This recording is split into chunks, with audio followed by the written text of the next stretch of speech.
Good morning, everyone. I hope everyone is relatively fine during this extraordinary time today. And for those working from home with your spouse, I hope your relationship is still in place. I, for example, will get a dog today to save the relationship, though I don't know if that works for everyone.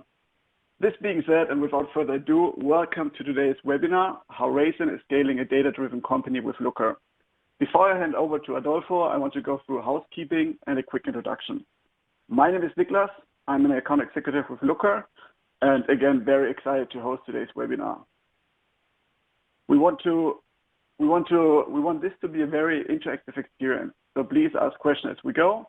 We will do a live Q&A at the end of the webinar, and also we will share a recording of the webinar afterwards for you to enjoy on demand. Great.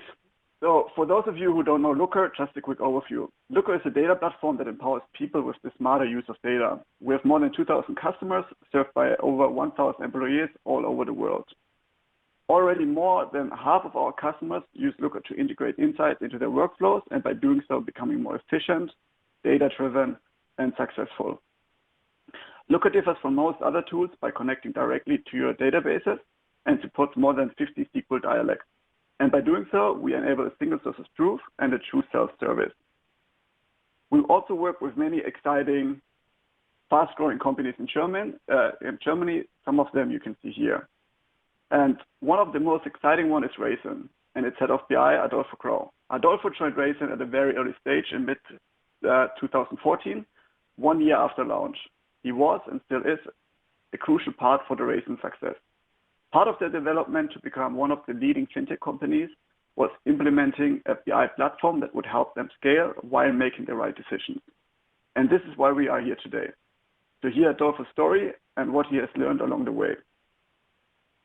I'm very excited to hand over to Adolfo, the head of BI, who will take it from here.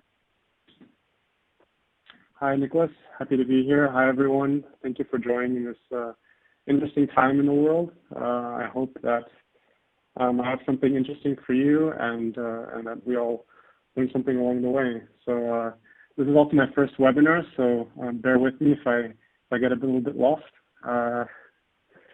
So maybe the title that I shared on LinkedIn yesterday was a bit misleading. We're not becoming a data-driven company, but we're scaling a data-driven company.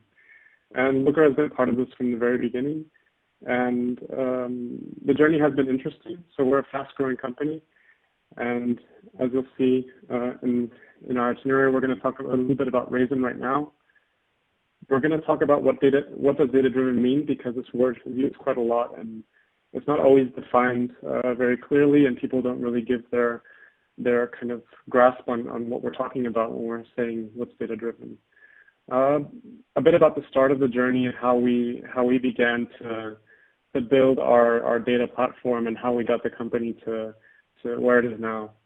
Data-drivenness with fast growth is a bit of a complicated idea. So as companies grow, there are a lot of complications that come with it, and you need to make sure that you're on top of it and thinking about how the wave is coming of new hires and new business lines, new companies sometimes. And at the very end, we're going to talk about what we're working on at the moment, what's our current challenge, and how we think we're going to overcome it. So Raisin right now is really kind of a picture of success, and we're really happy to be part of the journey with our founders. We have 240,000 customers and growing. We have brokered over 20 billion in volume with them. We are present in 7 countries at the moment in Europe, and we're looking to expand into the US. So this is going to be a really interesting challenge this year. We have 90 banks on our platform, and we're offering one of the lowest in class ETF investment portfolios from Vanguard for our German customers. So like I said, our organization is growing. I think the last time I held a similar talk about this, on this slide I had 200 plus employees. Right now it's 300. So we're based mainly in Berlin, but we have our banking team in Frankfurt. We have our UK team in Manchester, and in Madrid and New York City is our base of operations for Raisin Technologies and our Raisin US offering. So yes, like I said, we're expanding in the U.S., which is a very interesting market. It's bigger than the European market, although very different in how consumers behave there. So that's going to be an interesting challenge for our U.S. team. Our product portfolio is growing.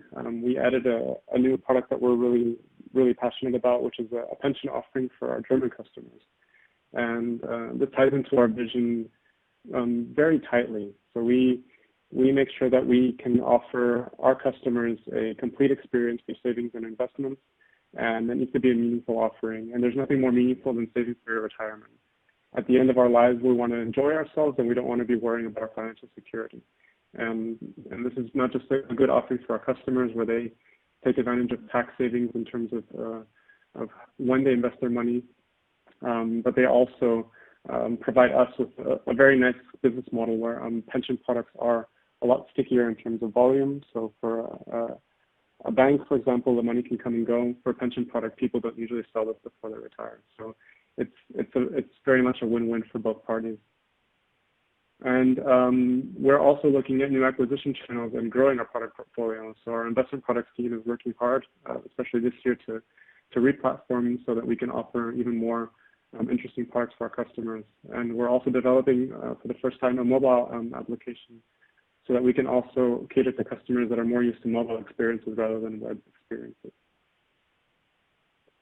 So all of this does come with pitfalls, and of course, there's a lot of opportunities. So especially for our BI team, organization of data is critical. But this is not only for data analysis, this is for all kinds of scenarios. So if it's for operational work where you're trying to see if there's a problem in the funnel or if there's a problem in the flow, you need to make sure that your data is organized. And the teams are also growing, and they're also reorganizing. So a team of 4 is not the same as a team of 8, and if you double that again, it's a team of 16. And you can't have the same processes and the same structures as before. You need to have new people in place that learn how to lead instead of how to work on tasks. And this takes a big toll on a company that's trying to also be performant and efficient. So we're always very aware of how we're trying to grow. We're trying to look forward into making sure that we have everything in place so we can do this in the most efficient manner. And of course, the data is critical for our company. So from the very beginning, it's very clear from our founders that everyone should be able to work with data. Everyone should have access to it. And this is a very important reason why we have the tech stack that we have, including Loker, but also including other companies that we're really passionate about. So moving on from the business, which allows us to do everything that we're doing. We have, I mean, this triangle that I'm showing you here sounds like we thought of this from the very beginning, but this is really something that evolved. So from the very beginning, we were kind of making it up as we went along. There was a lot of ad hoc decisions. We had to do the best we could at that time. But if we're looking back on it, this is kind of what we should have done from the beginning, and this is more or less where we're focusing on right now. So do take this with a pinch of salt. This is not this is not Plan A. This is maybe version 3 of that Plan A. So at the very bottom, and the most important part of any team are the team members, and we make sure that we hire people that are motivated, they're hungry to learn, they're adaptable to the environment, and they're good at what they do. So this allows us to move quickly, allows us to change things when we need to, and it allows us to come up with new ideas for the organization. Of course, we need a best-in-class tech stack, and Loker is a big part of that. We'll look at it in a second, but we also have a lot of really cool tools involved there as well. I think a lot of you will agree, there's nothing more important than an organized data warehouse, and it's especially true when you're working with a larger organization and with multiple product lines, that everyone can understand how this works. And this is an ongoing task, and if you don't have this, then there's really no reason to be speaking today. And it's also always evolving, so you always have to tweak it and improve it all the time. And lastly, and the part that maybe most people like to talk about, is empowering users by training them. And this ties in a lot with Loker because that is our customer-facing tool. And if you don't train people how to use the tool, they won't know how to access data to start with. And secondly, they won't know what they're looking at. So they might be able to bring up a whole bunch of data onto their screen, but if they don't know what they're looking at and they can't interpret it, and they don't have any documentation to know what it is they should be taking from this, then you're lost. So for us, the biggest realization, I think around 2 years ago, so it must have been end of 2017, was that if we're not giving people the training that they need to use the data and to use the tools, and really intensively, not just like a quick 45-minute training, but like a long workshop, then you're going to have problems. Either your team is going to be bombarded with questions if your organization is inquisitive. At the worst situation, you have nothing to do because no one is asking questions, and that's probably even a worse scenario. Ours was luckily the former, not the latter. So, what is data-driven, as promised? This is, of course, my personal opinion. I welcome people to challenge me on it if they want to tweak it and send back their version of this, or even if they already have a version they want to discuss later on. I'm really happy to hear it. So, having a concrete measure of success for an action, using available data to evaluate the predefined success measure, and continuing or discontinuing this action depending on the results of the findings. So that for us is, or at least for me, is data-driven. So make sure that there's an action behind anything that you're measuring, and making sure that there's a real result out of it. And this might help a lot of people to rethink when they're looking to analyze something or when they're asking your question. And it does leave a lot of gaps in terms of what does each part of these three parts of this statement mean. But I think that's for the person reading it to decide.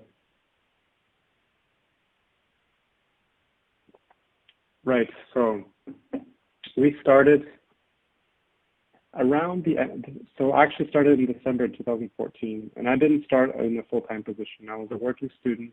I was doing my master's in Wirtschaftsinformatik in Potsdam University, and I joined a hungry team of around 26 individuals, a lot of them from ex-McKinsey consultants, and they were really passionate about having their data in there. They were really proud of their Excel model that they had built in a few months. And a lot of credit for this goes to Michael Stefan, who actually built all of this himself and was pulling data from Google Analytics and also some CSV files from production and doing everything in Power BI or Power Query, sorry. And this was a really good start. It was very solid and it was very comprehensive, and it allowed people to see how the business is doing. And 26 people doesn't mean that it wasn't a difficult task to share this. And that's the first problem that they saw. They needed to share this with everyone. They needed to have it running hourly instead of daily, and pressing on F9 to reload the data and to make everything run was starting to take more than an hour. And this was working as the icon suggests on a desktop computer. Only some people had the password to it, and of course it was all Excel based. So you can see how this wouldn't scale to where we are now, where I think in these coming weeks migrating to Snowflake from Redshift. So it's come a long way.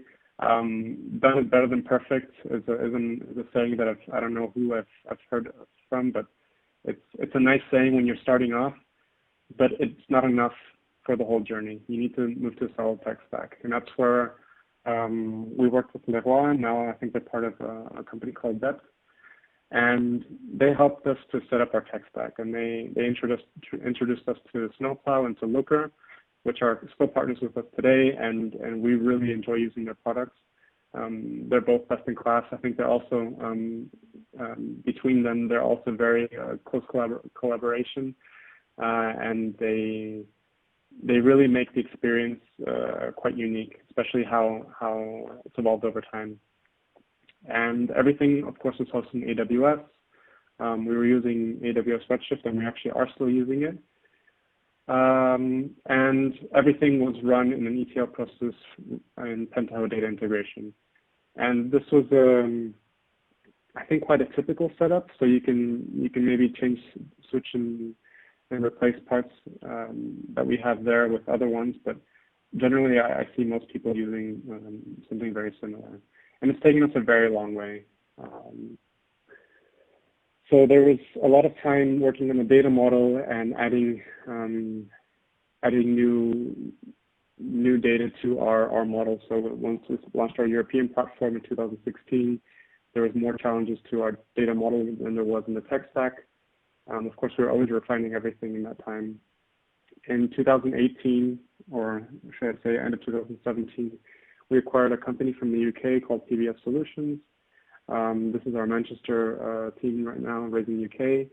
And the idea back then was Brexit was a looming possibility. The referendum had been done, and we were trying to shield ourselves from any kind of exit scenario from the European Union. Retrospectively, a very wise decision. So we can look back and smile on that. And they're our second biggest platform. So all good news, and we're really happy to have the Raisin UK team, also very data-driven and very inquisitive. Moving on, we continue, of course, adapting our data model and improving things. This is always a constant in our time. We decided to move away from Pentaho data integration. So we were using the open source solution of that, and it had a lot of limitations. There was a lot of dragging and dropping. It was very hard to maintain the code in Git, especially with these XML definition files. So we decided to move to Airflow, have everything Python-based, and making code review and version tracking very easy. It's very performant. It allows for a lot of mistakes that you learn along the way with any tool, and we're still very happy using it. There's a lot of different ways to do the same thing. We quite like how we can do everything in Python and natively in Airflow. So that was a big improvement to our processes and our pipelines, and also the stability, which is, it doesn't go without saying, a stable pipeline and regularly refresh data brings a lot to the table when it comes to users trusting the data as well. We moved on to last year acquire 3 companies, one of which was a bank, our servicing bank NHB in Frankfurt. We've talked about FAIR, our pension product provider. If you don't have one, you should probably go onto the website now and open one. And Choice FS, a Madrid-based company that was offering software as a solution for banks, so they could provide products themselves. So now that we look at today, where we're moving to Snowflake because of all the very clear advantages of having multiple data warehouses for or actually just easier said, separating compute from storage. We now are also tasked with integrating a bank, a new product line for us, and then also new data set. This is a completely different production environment that we need to integrate. And a new kind of product, which is offering banks a product rather than the banks offering our clients products. So you can imagine that the back end, the data warehouse part of things is very complicated and it needs a lot of reworking. So almost restarting the way we think about how our data works. So all of this means that we need to move really quickly because we need to keep pace with our business development. This is a key to our success, and it means that we were in the success position that we are today. So why we picked Loker in mid-2015, and bear in mind this is 5 years ago, a very different Loker product that was offered then is offered now. We were going a lot on the advice of our consultants because they had the know-how, but we also had a very big say because we had to evaluate between going with the tested incumbents and a really fresh approach to how data is shown. And our requirements was that we needed a powerful platform that enables Raisin to share data seamlessly to all employees. And this was key to the vision. The founders really wanted everyone to be able to have access to the data and to be able to use it. Another requirement for us was to have a central data model. So sharing URLs was the best way to do things, and we saw a lot of products could do this as well. But this was the strongest point for Loker, where you could actually have the whole query in the URL, and we really liked that approach to things. Strong visualization goes without saying, but for us, the main thing was a central data model, and having data almost in a code and LookML meant that we could actually define our data dictionary without ever having to write any documentation. So the one challenge that we saw, and we were kind of a bit scared at the beginning, was having to learn a programming language. So when you see the word LookML, you get a bit kind of antsy, and you're thinking, am I really going to have to learn another programming language? Am I going to be able to? Is it going to be easy to use? We quickly realized it wasn't a huge hurdle. So it's really learning the local way of doing things, and how you define and explore and code is really kind of a visual way for you to see what your data is and how it's connected to itself. And defining fields in that layer means that you give a lot of separation between what's done in a pipeline and what's done on the analytical side. And as we've seen, this novel approach to data and central management with LookML is the key to success. So to make sure that all of your queries and all of your looks, dashboards, and so on are replicatable, so that someone can use the same thing to make something else and they get the same result. They're not going to get two different numbers for sales or two different numbers for customer accounts. It should always be based on the same data set, and that's what this gives us, and it makes it really powerful, especially for sharing and for collaboration. So this fresh approach is what distinguished Loker at that time, and what we couldn't foresee back then, but what we believed in was a software as a service model has the benefit of feature updates in the future. And like I said, the product back then had nothing to do with the product now. We've gone from a very dedicated tool to do a few things very well to a tool that can do almost anything. So I see with each Loker release we get a ton of features. Of course, with it we get bugs, but you also get bug fixes. So there's no secret sauce there. It works very well, and I think it's going to continue to evolve in the future. So as I take a drink of water, we can move on to the impact on teams. So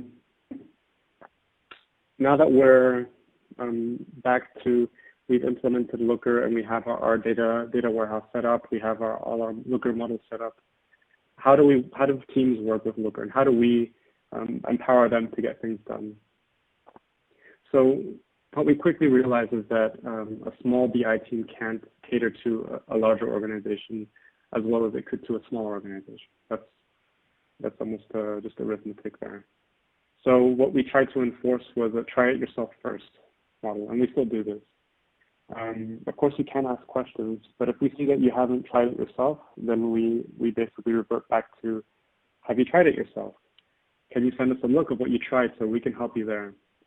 And this helps us scale a lot better than we did at the beginning. Of course, some users can try and fail more than others. Some try and succeed the first time off and just do a quick check. Some surprise you and do something that you weren't even expecting. So this has varying degrees of success. Of course, you can't expect everyone to have the same skill level. Now, saying that, you want to, as an education system does, you want to level the playing field a little bit. So we decided to do something that our VP of engineering suggested from a different company, something called the Data Dojo. And I'm quite proud of stealing ideas shamelessly and adapting them. I think it's the best way to improve, and that's what we did. So we started the Data Dojo. If you don't know what a dojo is, it's like a martial arts learning camp where you kind of have different belts, and you go up in the belt system as you improve in skill. And we don't train everyone with the Data Dojo because this wouldn't scale properly, especially with the Q&A that we have. There's a dedicated Slack channel where they can ask their questions. And we make sure that people can attend these workshops. So we offer them quarterly, or at least we try to, as long as capacity is permitting. So right now we're not having any, obviously. But this data literacy is really key. So people need to learn how to use the tools. And Loker is a tool, not just the only tool. So people can analyze data in Excel as well. People can analyze data using Python, Jupyter notebooks, or R. We don't mind. We try to cater to everyone's needs. But we make sure that there is a central theme in this, and it's Loker. And it's getting the data from Loker means that it's going to be consistent. So training in the tools, training in the content. We provide documentation wherever we can. Confluence is what we're using now, and we really like it, but it does provide a complication in that you need to be organized as well. And that's with probably everything in life. So we organize tools, videos, to be able to understand how the data is structured and how you can get your questions answered. Power users are beginning to explore the possibilities of Loker now. So we give some added rights to our more advanced users that can create their own models, or even update fields or change fields, create new fields, dimensions, and measures, so that they can make their own analyses more powerful. Of course, everything is subject to code review, so there's no danger in them breaking something other than if we make a mistake in our code review process. So this is quite a nice experience that we're experimenting with at the moment, and it's bringing some interesting insights from some users. And of course, you saw that we bought a lot of companies, and this means that our data model is a little bit under strain. So we've realized we need to go back and revisit that and rethink it, and we're really spending some time to make sure that everything works seamlessly across products and across businesses. And of course, I mean, it goes without saying the users will also be affected by this. So there's a lot of our users that are a little bit disgruntled, I would say, when they can't find certain data from one of our companies that have been acquired, or if the Data Dojo doesn't span all the business lines. It's a work in progress, and we're always trying to improve. So that's the main takeaway there. If you're going to acquire a company, do consider that your BI team will need to adapt as quickly as they can and put off some other work to make that work as well. So I'm going to go a little bit quicker because I think I'm taking up too much time. Growth and data they go hand in hand, and it's extremely important for our success that we provide users with data. So our heavy users of our data model are our marketing team, our management team, and our finance team. Both for using all of the things that we build in the data warehouse, customer attribution, keyword expansion for performance marketing, SEO and SEA, and any customer acquisition costs and any value that those customers are adding, so that our marketing team can optimize their campaigns, so that they can understand where their customers are coming from in the channels and how to improve their current channels. Our management and finance team use Loker quite heavily as well, especially when it comes to reporting to financial regulators, our servicing banks, and our business partners. So there's a lot of reporting involved in that section. We have a supervisory board meeting every quarter. Most of the data that comes out of there is directly from Loker, so they're just dashboards that we update. All of our dashboard filters help us a lot with making this seamless and easy. And of course, there's being a VC-funded company, we every now and then we go to the markets and pitch our business to our potential investors. The data provenance is from Loker, and that makes it easy to update. The presentation is in Excel, and that's more of a requirement of the end user rather than our preference. And that just maybe is a good case to show that you can use Loker as just like a data export tool as well as all the features that are embedded in it. So It's not meant for that, but it works very well if you need it to do that as well. And of course, our product teams, who at the moment are tasked with a larger infrastructure change in the background, but we do a lot of feature monitoring, funnel analysis, and anything that can show us where our business is going wrong or where we can improve processes that aren't optimal. We are very keen on sharing our success with all of our employees, and this involves a daily sundown. Whether they like it or not, they get this data. What you can see is actually only the numbers that I've shown you for from one of the first slides, or the second slide, I think. And basically, it's a breakdown of our information. From the top, you get actually our main KPI, which is our assets under management, and as we go down, you get a proxy of that. Then we move on to yesterday's numbers and how our performance was yesterday, comparisons versus an average the past 30 days, and we have also a time series of the last 40 days and how the business is performing. If there's anyone that has a question, of course, they can ask in a general channel or they make an observation. But this is something we're quite proud of, and make sure that everyone understands what they're seeing as well. Our operational teams use the Loker bot in Slack embedded, so that they get their alerts and their daily update on how their operations view is looking and any problems that might be surfacing, any outliers. Of course, all those gray blocks are censored because I'm not at liberty to share this information.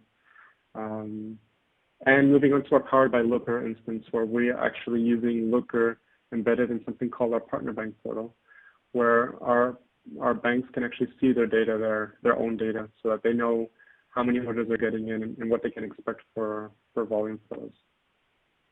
So it's quite a powerful tool, a lot of different use cases, and of course, a lot of challenges, surprises, and learnings, as the title of the slide suggests. So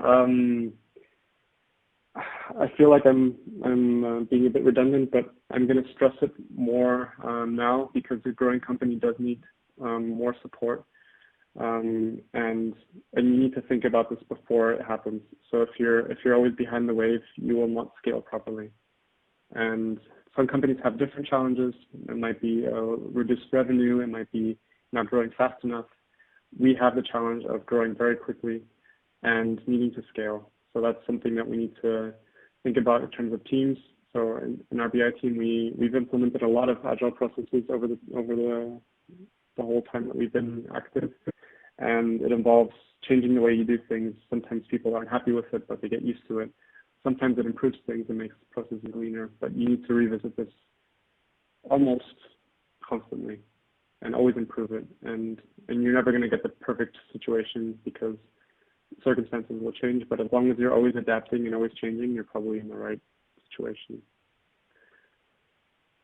Yes, acquisitions cause data headaches. So if you have a data set that you're used to and a structure that you could work with before, completely changing it and adding a new way of looking at things and having to merge those two realities is difficult, and you need to work on it.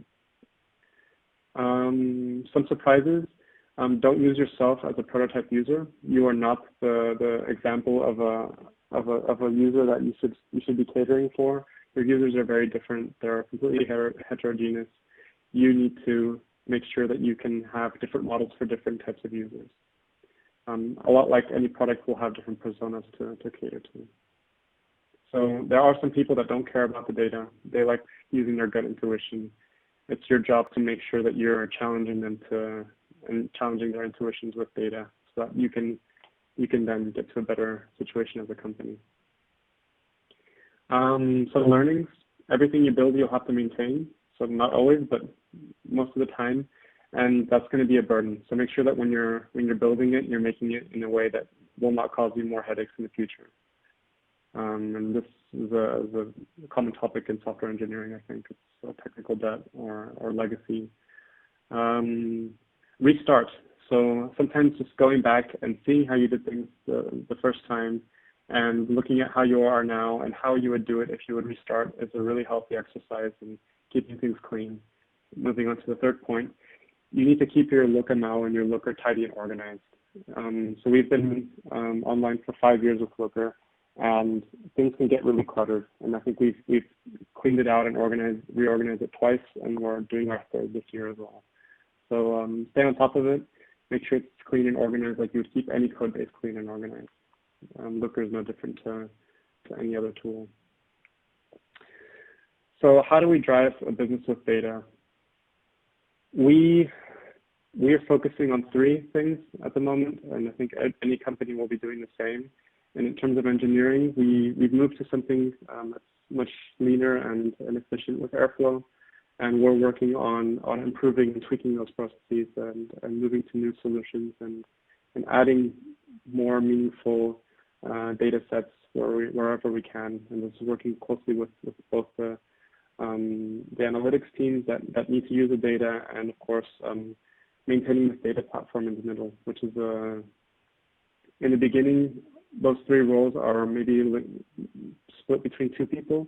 Eventually they need to be 3 different entities, in my opinion. And also in our team's opinion, we're seeing the same kind of struggle at the moment with keeping all 3 clean and functioning. So in terms of analytics, our approach is to support first.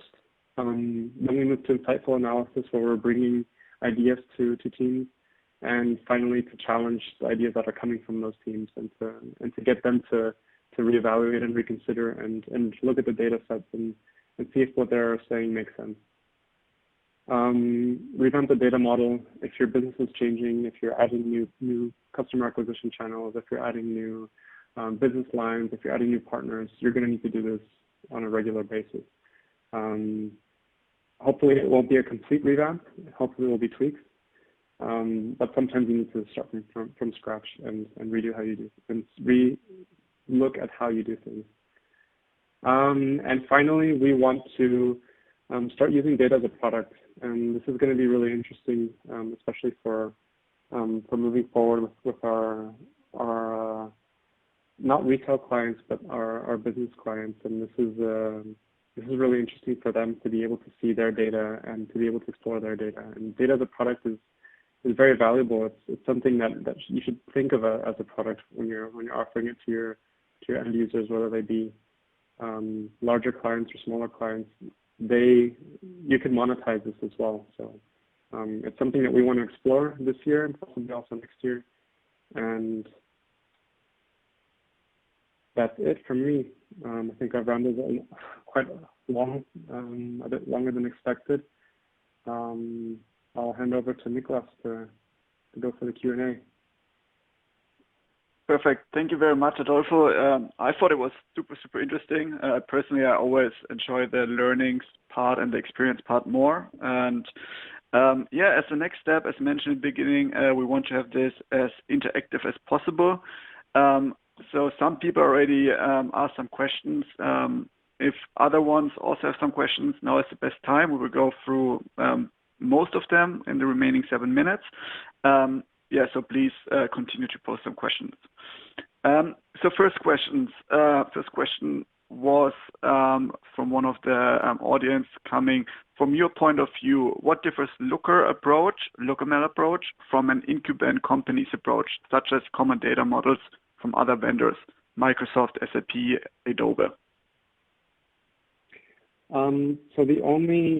I remember from when I actually started looking at the different platforms, and also some looking back also I think a year ago or so at what different providers are providing in terms of data platforms. I noticed that the larger vendors were really trying to make the silver bullet that works for everything. So I recently looked at Power BI, and the approach is very different, completely different to what I expected. So there's a lot of hybridization between Excel and between something similar to Loker, where you're visualizing data sets. But the approach, I was finding it hard to get my head around. And I know there's a lot of people that are very passionate about Power BI, so I'm not trying to diss that or anything. But there's maybe a bit more getting your head around it, at least for me. What we liked about the Loker approach was that you're very close to your data warehouse. So you're actually it's actually sitting on top of your data warehouse. So anything that you work on as a data modeler or as a data architect will be reflected in Loker. So there's not a lot of distance between the two. And what I saw from Tableau is that or Sisense, Click, is that you have a bit like a modeling layer, so to speak. And of course, I'm speaking as someone that hasn't used these tools intensively. I've only reviewed them. This is what stood out from Loker, is that you can go directly to query the data within Loker as well. And you can see the SQL queries that are being generated. I think from a user perspective, things are maybe a little bit more complicated in Loker, and it requires a little bit more training. But that's usually the job of the BI team to do, and you can make it as simple as you want as well. So that's the problem that we have, is that sometimes we give users a bit too much access, and we confuse them, rather than making things very simple as you would be able to do in Tableau. So I think that it depends on your BI team on how you use Loker, and I think the other vendors are much more restrictive in what the BI team can do. And from what I've heard from other teams, at least in Berlin, is they sometimes struggle more with the back end, where the users are happier with the front end. And I think Loker is the other way around. If you're a data team, you're going to love using Loker, and you're going to struggle with convincing your C-level maybe that it's useful and that it's going to be the right choice, because they're not going to see it as you see it. So the important thing is to prepare yourself to have a lot of power, and to make sure that you're limiting it where you need to limit it. And it's like I said before, it's heterogeneous users, and you need to cater for each one specifically. And that's part of the BI team, to use the tools that you have in the right way. I'm not sure if so all I know from the Microsoft approach, from the SQL Server 2017, I think it was, I really struggled just to start implementing it. It took me more than 2 weeks to realize that it was a bad solution. I'm sorry, for anyone that likes it. It took me a really long time with Loker. You got it running within a week. Perfect. Thanks for the answer, Adolfo. And yeah, again, if somebody wants to, evaluate Loker, please reach out to me. And this is what we actually will do during 2 weeks to really make sure we build out the POC, that it really works for you as a person, but also as a company. And again, we also there along the way to make sure that everybody uses it correctly and is successful with Loker. So to the next question, Adolfo, what tools are you using for master data management with the newly acquired companies for consistency and access to different teams? So I'm actually not involved directly in the master data management anymore. I'm leaving that to two of my team members to scope out. And I know that they reviewed 2 different tools, and we actually decided to go with making the data model ourselves first, visualizing it. I think we're using a Miro board, actually, something really simple where you can see the relationships very clearly. And usually what we use for any entity relationship modeling, we do it in lucid charts. So it's quite simple and quite straightforward. We're not a fan of using too many tools. And mainly because it just makes it more complicated for people to understand and to use. It's always a learning process, and there's always a new tool to use. So I think my answer is more we're using our brains more than the tools that are available.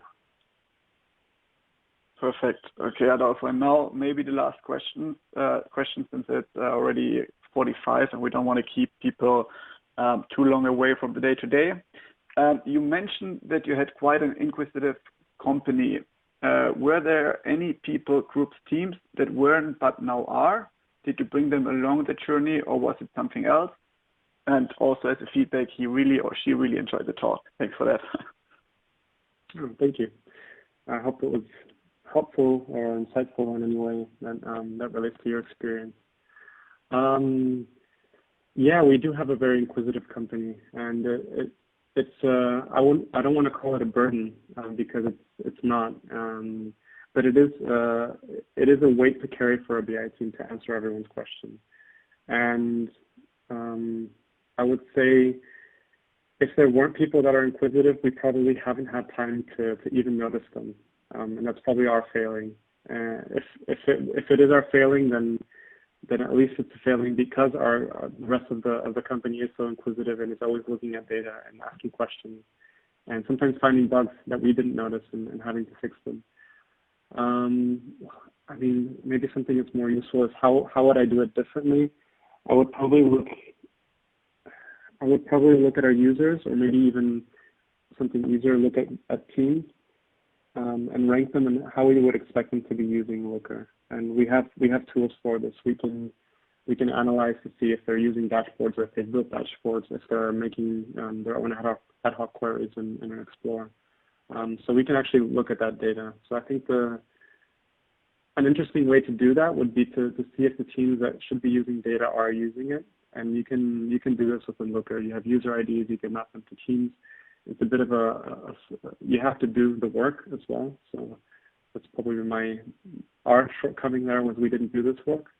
But that's how I would have done it. I would have set kind of like a benchmark to what I would expect someone to be using and how intensively to be using the tool. Perfect. And I guess the Data Dojo is oh, sorry. I guess the Data Dojo would be the last bit, is that if we're training someone in their team to be a data expert, we also expect them to be bringing their team up into a data-driven approach to things. Fantastic. Thanks for those answers. I think that's super helpful. I hope they were also very interesting for everybody who's listening. If you do have any further questions or want to know some more things, you see my email and my LinkedIn link on the slide here, as well as Adolfo's. I think we're both very happy for everybody who reaches out, connect with us, and then we can discuss specific use cases or even more specific questions you might have. With that, again, thank you all very much for coming in today for this webinar. Thank you, Adolfo, for taking the time to share your experience over the last 6 years. And yeah, have a great day, everybody. And maybe, Adolfo, do you want to say some last words as well? Thank you for the opportunity to talk. It's a really candid talk. So you've noticed that I haven't held back any punches when I had to. We're still happy to use Loker along with Snowplow and AWS. Snowflake, also a great vendor. So if I have to sponsor anyone, I would sponsor the three that I mentioned. And thank you everyone for coming and listening. I hope it was useful, and stay healthy. Thank you very much, everybody. Have a great day and talk to you soon. Take care, everyone. Bye-bye.